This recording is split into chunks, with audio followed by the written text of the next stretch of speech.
My name is Courtney Gilbert. I'm the Curator of Visual Arts at the Sun Valley Center for the Arts. The exhibition that we have up right now is called Floating World, the Influence of Japanese Printmaking. The exhibition is a look at the impact that a certain kind of print called ukiyo-e. Ukiyo-e prints really share some important stylistic elements, including cropping of imagery. Often they feature asymmetrical compositions. Picture planes are often organized by things like screens or walls. Sort of flat planes of color are used, lots of patterning. Human figures are often represented in a very stylized way. But it's fascinating that there was this really powerful influence of Japanese art on European artists of the period, which was then adopted by American artists. And one of the most important of those is an artist whose work is on display in the exhibition. His name is Arthur Wesley Dow. He began creating very delicate landscape images of flat planes of color, as if he were trying to evoke the landscape rather than to describe it. So we also have on display work by several of his students, including Edna Boyes Hopkins, Margaret Jordan Patterson, Elizabeth Colborne, who actually took Dow's teachings back to Bellingham, Washington, where she made beautiful landscape images of the Pacific Northwest. We have work by Frances Gerhardt and work by two of Dow's contemporaries, Bertha Lum and Charles Bartlett.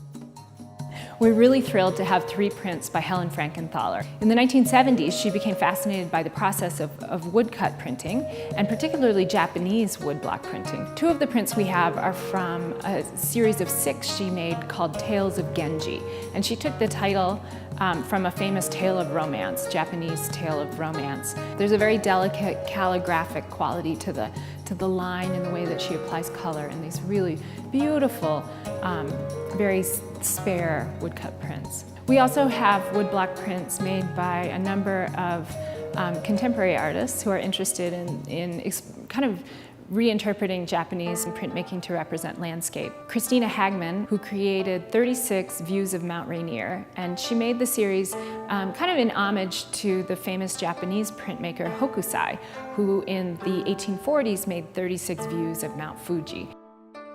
Eva Pietzger is a German artist where she's really drawn to kind of the wide open landscapes.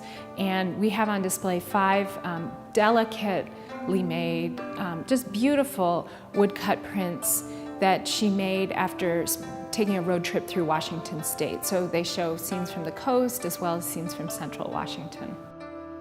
Tracy Lang is an artist based on Bainbridge Island who, unlike most of the artists in the exhibition, works on a really large scale. She takes sheets of Japanese mulberry paper that measure more than 7 feet by 7 feet. We have on display 2 of her prints. One is called Old Growth Tree Ring, and the other is called Sweet Gum Seed Pod. And she likes hanging them from the ceiling. We have them suspended from the ceiling because they remind her of Japanese screens, the rice paper screens that also called shoji. They're sort of integral to Japanese architecture. Roger Shimomura is based in Lawrence, Kansas. During World War II, he and his family were forced into the Minidoka Japanese-American internment camp in Hunt, Idaho. We have on display 6 lithographs he made called Mistaken Identities that take famous images from the time period and substitute in figures taken from ukiyo-e prints.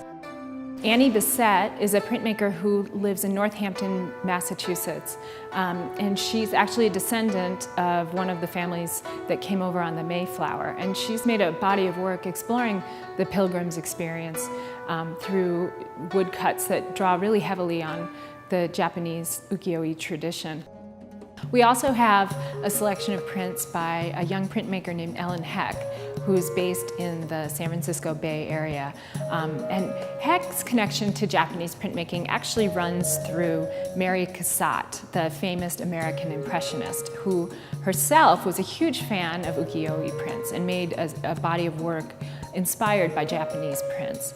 Looking at Cassatt, who was looking at Japanese printmaking to make a new series of work about how women's lives have changed in the last 150 years since Cassatt made her prints and how they've remained the same. The Sun Valley Center for the Arts is located at the corner of 5th and Washington Streets in Ketchum. We are open from 9 to 5 Monday through Fridays, and we're open from 11 to 5 on Saturdays in July and August.